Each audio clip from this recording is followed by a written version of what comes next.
თქვენ უსმენთ პოდკასტს რადიო მაესტროზე.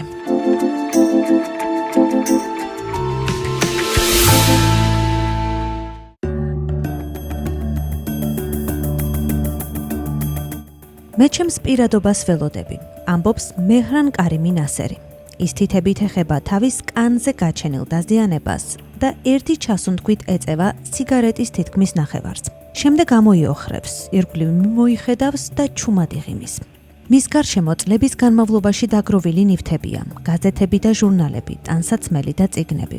გვერდით უდევს Sony Walkman-ი, მაღვიძარა და Lufthansa-ს 2 ყუთი, რომლებშიც მისი 1000-ზე მეტ გვერდიანი ხელნაწერი დღიურია შენახული. ეს დოკუმენტური სცენაა წარსულიდან. ნასერის, იგივე სერ ალფრედის სახლი, პარიზის შარლ დე გოლის აეროპორტის პირველი ტერმინალის გამგზავრების დარბაზში მდგომი წითელი პლასტმასის სკამი 18 წლის განმავლობაში იყო. დღეს მოგიყვებით ტერმინალის კაცზე, იგივე სერ ალფრედზე, რომელმაც იდენტობა პარიზის აეროპორტში დაკარგა.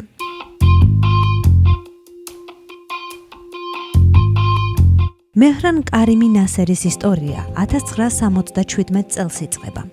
ანტისამთავრობო საქმიანობისთვის მშობლიური ირანიდან გაძევებული, რამდენიმე წლის განმავლობაში ევროპაში მოგზაურობდა. სანამ 1991 წელს ბელგიიდან ოფიციალურ ლტოლვილის სტატუსს არ მიიღებდა. ნასერი ქვეყანაში სტუდენტის სტატუსით ცხოვრობდა და 1988 წლამდე ყოველგვარი სირთულის გარეშე მოგზაურობდა დიდ ბრიტანეთსა და საფრანგეთში. სანამ ერთ დღეს მისი თვითმფრინავი შარლ დე გოლის აეროპორტში არ დაეშვა. მას პასპორტი და გაეროსულ ლტოლვილის მოწმობა პოპარეს. ამის გამო დიდ ბრიტანეთში შესვლაზე უარი უთხრეს. ირანის მოქალაქე ამბობდა, რომ ევროპაში 1988 წელს დედის საძებნელად გაფრინდა, თუმცა მიგრაციულ ხაფანგში მოხდა. მას შემდეგ კი რაც კაცი დიდმა ბრიტანეთმა, გერმანიამ და ნიდერლანდებმა შესაბამისი დოკუმენტაციის არქონის გამო არ მიიღეს, ნასერი იძულებული გახდა აეროპორტში დაბინავებულიყო. მას არც საფრანგეთში შესვლის უფლება ჰქონდა. შედეგად დღეების, შემდეგ კვირების, შემდეგ თვეების და შემდეგ წლების განმავლობაში აღმოჩნდა გამომწყვდეული აეროპორტში. მოგვიანებით მისი საქმე ფრანგმა ადამიანის უფლებათა დამცველმა და ადვოკატმა კრისტიან ბურჟემ აიღო ხელში და მედიამაც აქტიურად დაიწყო თემის გაშუქება.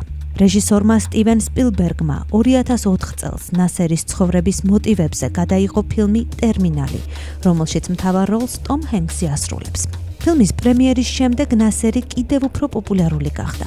მან დაირქვა სახელი სერ ალფრედი და მედია საშუალებებს დღეში 6 ინტერვიუს აძლევდა. საბოლოოდ მსოფლიო პრესაში გამოქვეყნდა 10-ობით სტატია და სულ მცირე 3 დოკუმენტური ფილმი. მსოფლიო ყურადღების ნასერიზე კონცენტრირების მიუხედავად, მისმა არც ერთმა ნათესავმა ან მეგობარმა არ მოძებნა გზა მასთან დაკავშირებისთვის.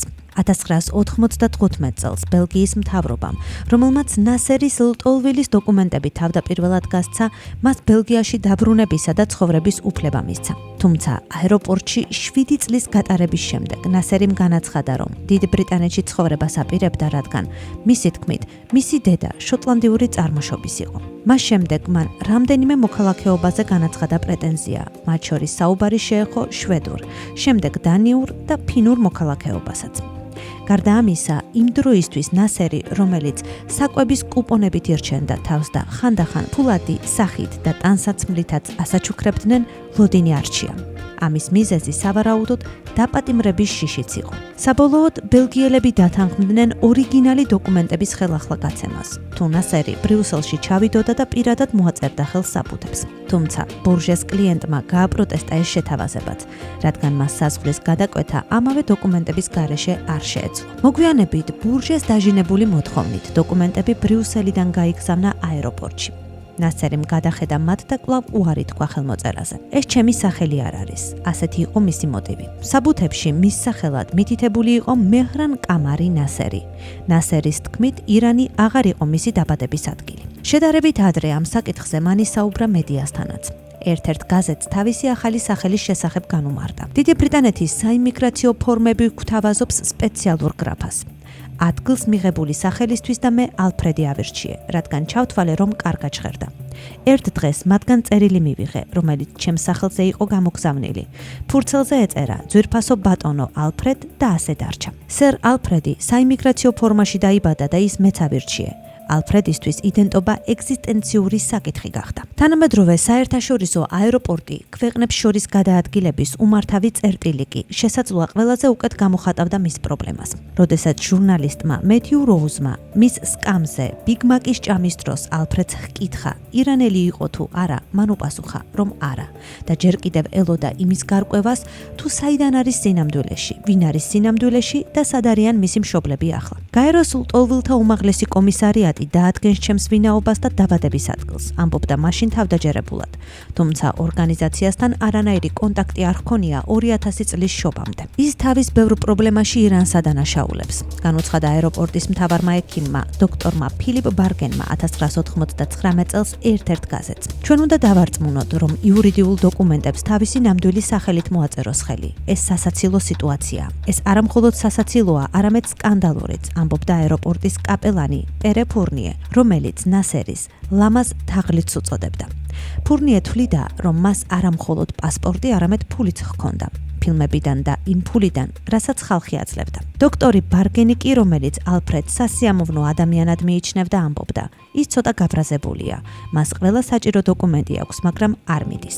მისთვის უკვე არაფრის გაკეთება აღარ შემიძლია, ამბობდა ბურჟე. მას შემდეგ, რაც ტერმინალის კაცი 2 წელზე მეტი არ ენახა. ახლა მას არ შეუძლია წასვლა, რადგან იქ ბუდე აქვს და გრძნობს, რომ თუ წავა, მედიავარსკვლავი აღარ იქნება. მისი ისტორია დასრულებულია. მიუხედავად იმისა, რომ საფრანგეთის პოლიციას მისი გაძევების კანონიერი უფლება არ აქვს, ისინი ალბათ დიპლომატიურ ძალისხმევასაც კი არ გარისკავენ, რათა ის წაიყვანონ.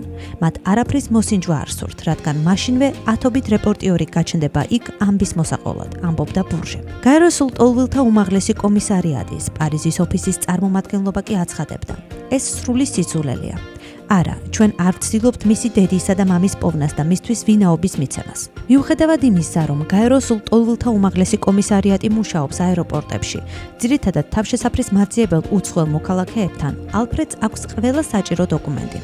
მისთვის სხვა დოკუმენტები არ არსებობს. ლტოლვილს თავშესაფარი აღარ სჭირდება. მოგვიანებით ტერმინალის კაცზე წერდა ჟურნალისტი მეთიუ როუზი. სტატიაში ეწერა, რომ აეროპორტი, რომელიც თანამედროვე ცხოვრების კომოდიფიკაციას მაქსიმალურად იყენებს, ერთ ლოკაციაზე გვთავაზობს ბანკომატებს, ტრაფიკების რესტორნებს, სასტუმროს მომსახურებას, მანქანების გაქირავების პუნქტებს, თქვენი ნივთების გადასატანად განკუთვნილ ურიკებს. ყველაფერი ეს შეკუმშულია გარემოში, რომელიც შექმნილია იმისთვის, რომ რაც შეიძლება სწრაფად შეხვიდეთ და გახვიდეთ აეროპორტიდან. შენობიდან, სადაც აწმყოდრო ნაკლებად არის.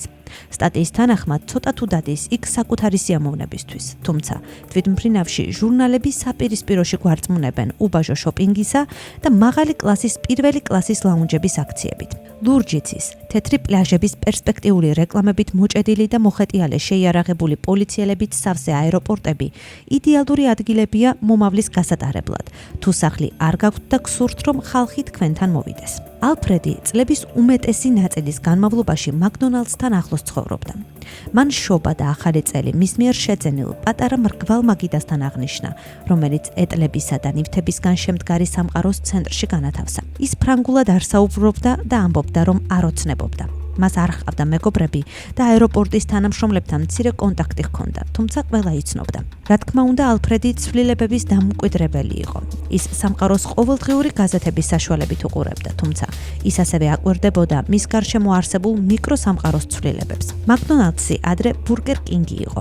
CD დისკების გამყიდველი კი სკუტერების ბაზარზე გადავიდა და ასე შემდეგ. აეროპორტში ცხოვრების მანძილზე ალფრედი წერდა დღიურს, რომელშიც დეტალურად აღწერდა, ვის შეხვდა და რა ახსოვდა თავისი საქმის შესახებ.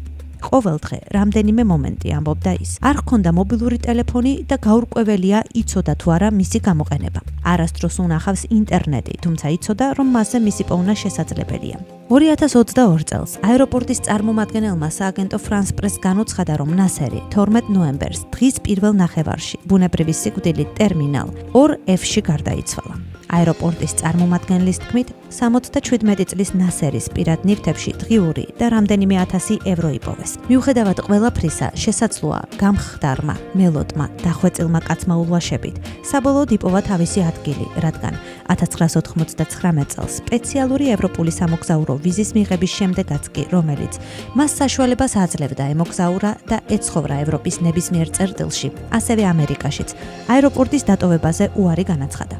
თუ თუ წავიდოდა, ეს გახდებოდა იდენტობის ფარული აღიარება.